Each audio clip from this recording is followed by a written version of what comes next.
Hi guys, hey humans. It's been a good little minute. I definitely want to be fully transparent with you guys. I have been crammed. I'm actually here in Vegas right now. My flight got delayed for a second time.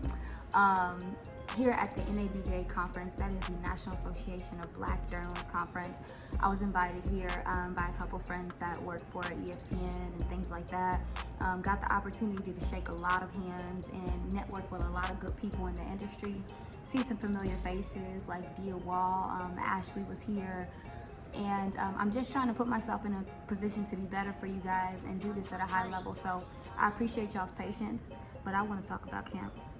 Okay, so we're about, 2 weeks into camp, and I say 2 weeks because I'm talking about with the pads on. Anything prior to that is a lot of installing and walkthroughs and whatever, and I can't really tell much anything when they're not in pads. So anyway, so it's been about it's been about 2 weeks, and we're starting to get some of our questions answered, starting to know who's who, a couple surprises, and I just want to talk about it. Let's start with kicker. Garibay and Liam. Listen, I'm not gonna try to say Liam's last name. That's why I said his first name. At this point, I don't care who's making kicks when they're making kicks. I don't care about the numbers part of it. The part that concerns me is just the inconsistency. Because you'll see some days they'll make kicks, like one of them will be better and then the other one will be like completely terrible. And at this point, it's just too inconsistent for me. And especially in the kept setting, if you can't find consistency there, that scares me. So I hope that Liam continues to find some confidence, because that's half the battle, especially with kicker. But given this scrimmage that is coming up, or a preseason game, whatever you want to call it, against the Broncos, it's about to tell us a lot. And I would expect for the Cowboys to address it, because our kicker last year alone lost us at least 3 games, at the very least, starting with the Bucs game. And I just don't want us to run into situations where our offense is being deflated, as they are in camp right now, because our kickers are inadequate. So I give grace. I give guys the opportunity to show up. So since we're just a few weeks into camp, I'm really just looking for some level of consistency in this upcoming week, especially since we have this big practice scrimmage, whatever you want to call it, coming up against the Broncos. And hopefully these guys knock something between the uprights, because they trying to take people out in the stands. Next, I want to talk on the offensive line now. Y'all.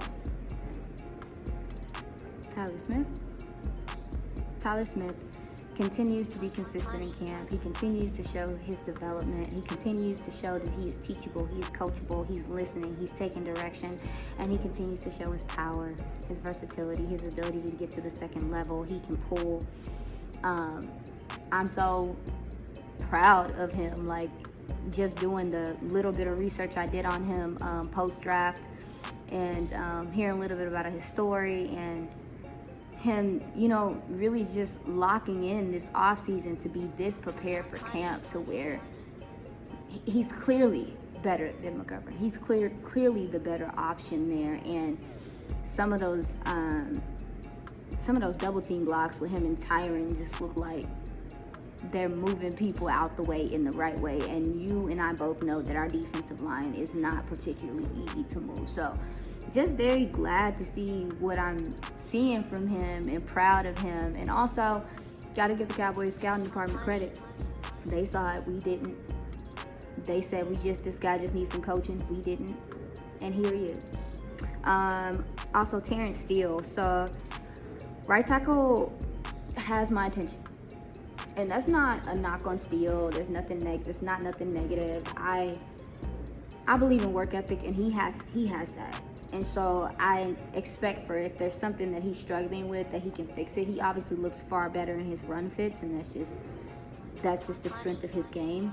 But from my understanding, the pass blocking has been rough for him, given the matchups. And I will say that we are in that point in camp to where it's our guys against our guys. They're gonna start learning each other's tendencies. They're gonna start learning each other's timing, especially with this defense, with the amount of fronts and different people that can be thrown at you. That is not common around the NFL. It's not. What Dan Quinn is able to do with the linebacker core, with the D ends, with the D tackles, when the ambiguity that he's able to still use when throwing out packages is gonna be a lot of pressure for any offensive lineman or any offensive team.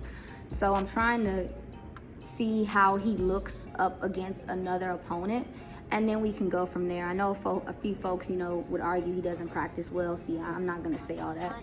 I'm not gonna say all that because when you listen to his interviews, he's very confident about how he practices and he understands what he needs to correct. So I'm not gonna say that, but I definitely think that right tackle is something I'm gonna keep an eye on. But I have confidence in Terrance Steele.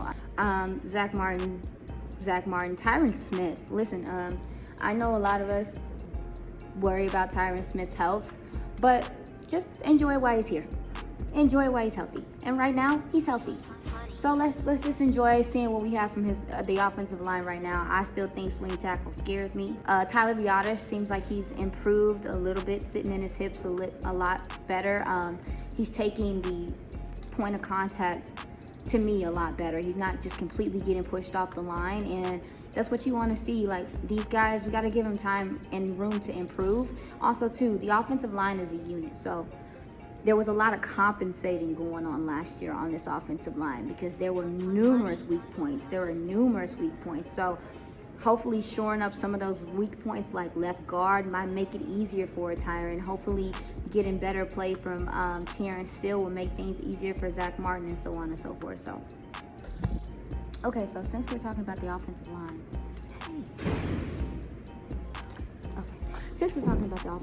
let's talk about some of what Kellen Moore got going on. Did Kellen Moore learn from his mistakes? Listen, I'm not one of these people that's gonna sit up here and just be sad to be sad. We asked for better run schemes. Guess what they showing us in camp? Better run schemes, pitches, tosses, direct snaps, RPOs. What more do you want? You over here? There's talk of some Shanahan type things, and you can only do that if you have good run blocking guards that can get to the second level, that aren't afraid to pull, that will drag linebackers. So with the addition of Turpin and some of the things that they're talking about using him with end arounds, and I feel that some of this stuff is going to be successful, and I am excited because Tony Pollard is here. Tony Pollard is here. I know a lot of people aren't confident on the idea that Tony Pollard is going to get more carries. And my only question is, so y'all don't listen to him? Y'all don't believe what he says? Because he said in his interview that he's been more involved in the offensive scheme. He said that he expects to run the ball more and to also possibly be used as a receiver. And these are things we've seen at camp. And I believe in taking a collective of information and making a determination. Now, if y'all want to continue to sit up here and be sad and be like, oh, I just don't believe it when I see it. Like, don't y'all get exhausted with that? Don't you get tired with that? Like, we asked for improvement, and that's what they're showing us. I believe that this is because they're probably going to rely very heavily on the run game, given this young receiver core, until Michael Gallup returns, until James Washington returns. I wholeheartedly expect for this run game to improve this year, and with some of the things that we're seeing that they're doing in camp, I am excited about it. I'm excited about it, and I don't know. I don't wallow. I'm not gonna sit here and sit in my feelings. If these gentlemen look better in camp, they look better in camp. Let's see what they look like against Denver. All right, let's get to the receiver core. There's a lot of discussion going on with the receiver core. Bring a veteran in, don't bring a veteran in, yada, yada, yada. This is where I stand. I stand on, I'm not going to diminish what these gentlemen are doing in camp. That's why I'm at with it. Would I mind a veteran? Absolutely. The likelihood of getting one without having to trade, getting one that's going to make an impact, that isn't injured, that is just not high, because the Cowboys they took their time, and it seems like they weren't in a panic about this in the first place, or they're just seeing what's gonna happen, kind of like the rest of us. But CeeDee Lamb looks everything of what we expect for him to look like, and also his connection with Dak, just hearing them talk about each other, hearing, you know, these gentlemen took the time to go down to Miami and train and get that connection right. You see it on the field. He's throwing it. Between him and Jalen, he is also Dennis Houston. He really trusts these guys. These windows that he's throwing into in camp, and a lot of these windows are not just open windows. Also, we all know that this secondary is flying around. I'll get to them later. So I just don't want to take away from these undrafted free agents, these young guys that saw James Washington go down, and they're seizing the opportunity. And it's consistent too. Like, it's not fluky. You're not seeing guys just have one good day. Simi's having repeated good days. Noah's having repeated good days. Like, Jalen's having repeated good days. CeeDee Lamb is reliable. He's where he's supposed to be. Dennis Houston is flashing, and they've been talking to us about him since OTAs. As much as I want a veteran, I don't think it's likely. And with that being said, I'm going to get behind what we have here. And the gentlemen that we have behind here, listen to their interviews. They understand the situation. Now, granted, I think that this scrimmage that's coming up, like we've been talking about it, it's other competition. It's a different look. Denver really did a number on us last year. Let's see what we got. Let's see what we got in these gentlemen. Let's give.